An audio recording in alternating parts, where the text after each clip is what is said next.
Halo Sobat Struktur, jumpa lagi dengan saya Agus Setiawan, kali ini dalam seri belajar etaps sampai mantaps. Oke, kali ini kita akan membahas tentang ketidakberaturan vertikal pada struktur gedung, khususnya ketidakberaturan vertikal tipe 1A dan 1B atau yang sering dikenal sebagai ketidakberaturan vertikal lantai lunak atau soft story.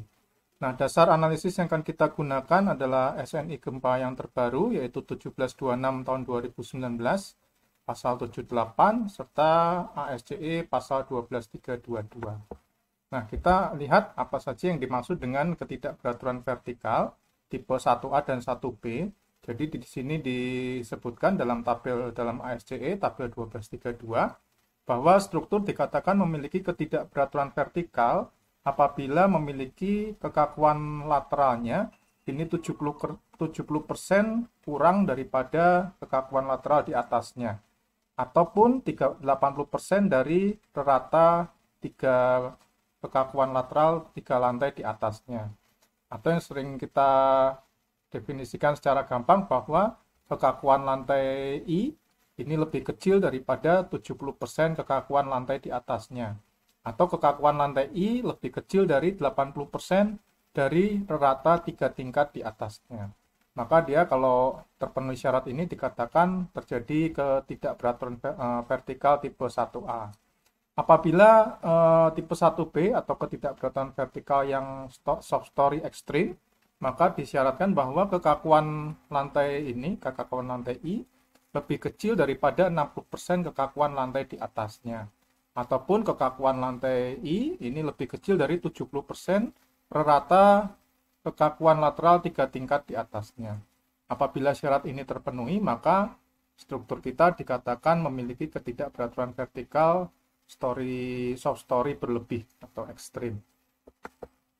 Nah, efeknya apa kalau terjadi ketidakberaturan vertikal yang berlebih? Maka tadi yang sudah beberapa kali kita dengar adalah tentang soft story atau lantai lunak. Jadi salah satu lantai memiliki kekakuan yang lebih kecil daripada kekakuan lantai di atasnya, akibatnya terjadi kolaps pada salah satu story-nya.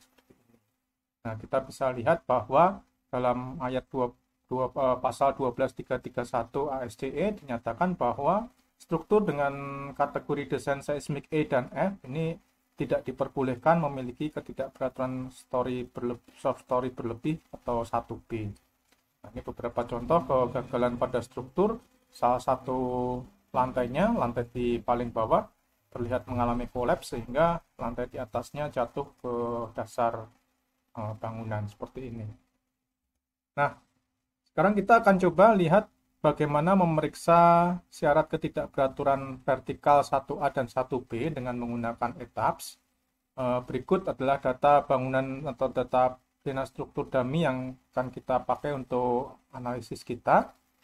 Dena bangunan ini ada diketahui berlokasi di Jakarta, kemudian fungsi bangunannya untuk mall, jenis tanah lunak, kemudian data struktur, tebal slab, tebal wall, ukuran balok, ukuran kolom, kemudian kelas situs masuk ke E karena tanah lunak.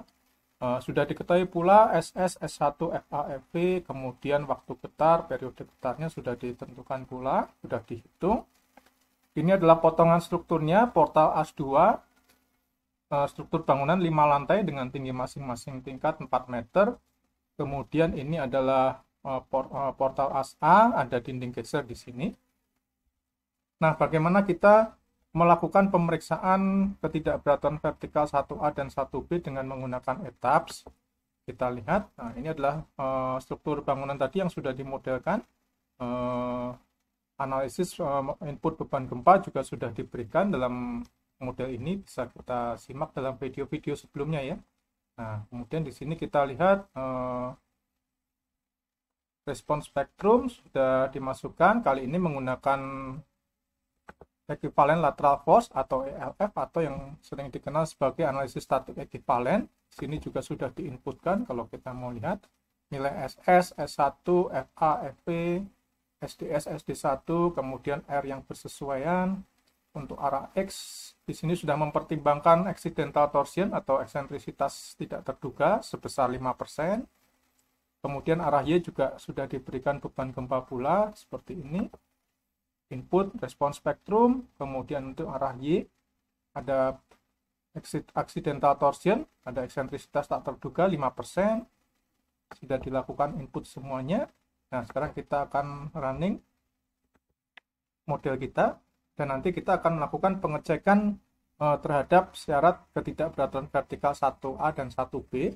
Apakah struktur ini dinyatakan memiliki ketidakberaturan atau tidak, kita akan cek.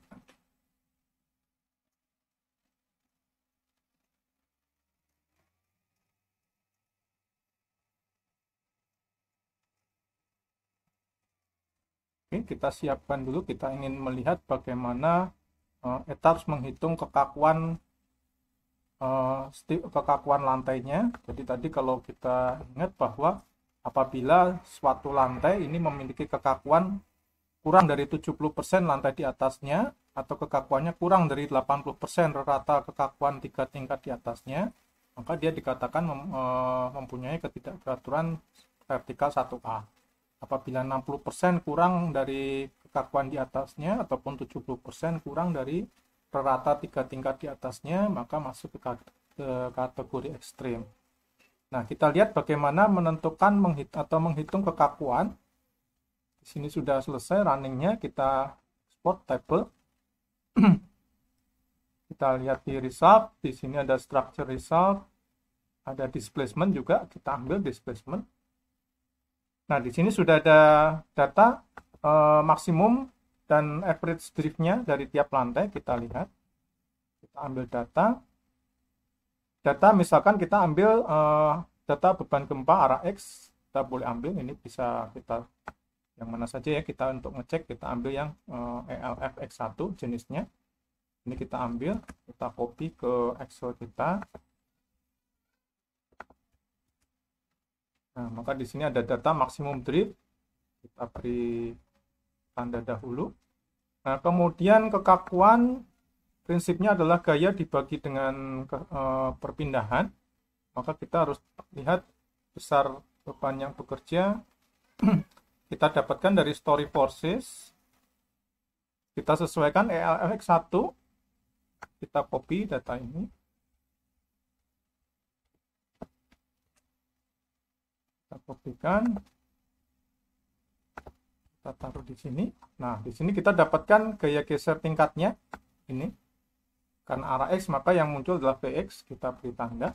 Maka sebetulnya kita bisa menghitung kekakuan story atau stiffness-nya story, kekakuan tingkatnya. Kita hitung di sini juga bisa. Satuannya adalah kilogram per meter. Jadi diperoleh dari gaya geser tingkat dibagi dengan maksimum drift di lantai tersebut. Jadi kalau kita hitung, karena gempa arahnya bolak-balik bisa minus, maka kita ambil nilai absolutnya saja. Absolut dari gaya geser tingkatnya dibagi dengan maksimum drift di lantai tersebut. Kita hitung, dan segitu kita copy. Nah, ini adalah kekakuan tingkatnya. Nah, kita bisa cek apakah kekakuan ini memenuhi syarat ketidakberaturan. Nah, sebelum itu kita lihat dulu juga sebetulnya nilai ini sudah disediakan juga oleh ETABS. Jadi kita bisa lihat di sini ada data story stiffness. Nah, story stiffness kita load case-nya sesuaikan ELFX1. Kemudian kita copy. Nah, cukup sampai ke stiffness saja. Kita copy ke sel ini. Nah, kita lihat di sini sudah ada data stiffness.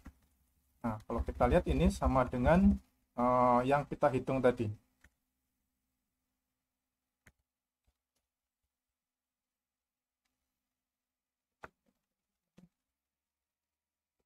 Kita hitung tadi stiffness-nya ini. Kita lihat di sini sudah sama dengan apa yang kita hitung secara manual tadi. Di biru misal ini dan ini, kalau kita lihat sudah sama persis. Jadi kita bisa menghitung lewat data drift lantai dengan gaya geser story shear tiap lantainya, maka datanya akan sama persis. Nah, kita ambil jalan pintas saja menggunakan data stiffness yang sudah dihitung oleh ETABS. Nah, kita ambil stiffness untuk ELX. Untuk load case-nya ELX, kita lihat. Nah, kita masukkan ke pengecekan untuk soft story-nya. Nah, kita cek untuk yang 1A dulu. Kita kopikan di sini.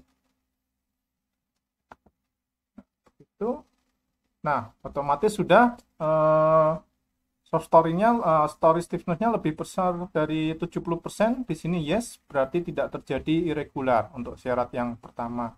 Untuk syarat yang kedua adalah story stiffness-nya lebih dari 80% dari rata 3 lantai di atasnya. Jadi kalau di sini kita lihat 22 juta, ya 22 juta, ini lebih besar dari 80% dari rata 3 tingkat di atasnya. Jadi kalau kita lihat, ini kalau B1, B10 lebih besar dari 0,8 kali rata 3 lantai di atasnya, maka ya yes, artinya tidak terjadi irregular. Jadi di sini kesimpulannya adalah regular untuk 1A. Kemudian untuk arah Y kita bisa juga ambil datanya untuk ELFY. ELFY1, ini kita ambil stiffness untuk arah Y. Di sini kita cek Ctrl C, kemudian kita masukkan ke bagian Y.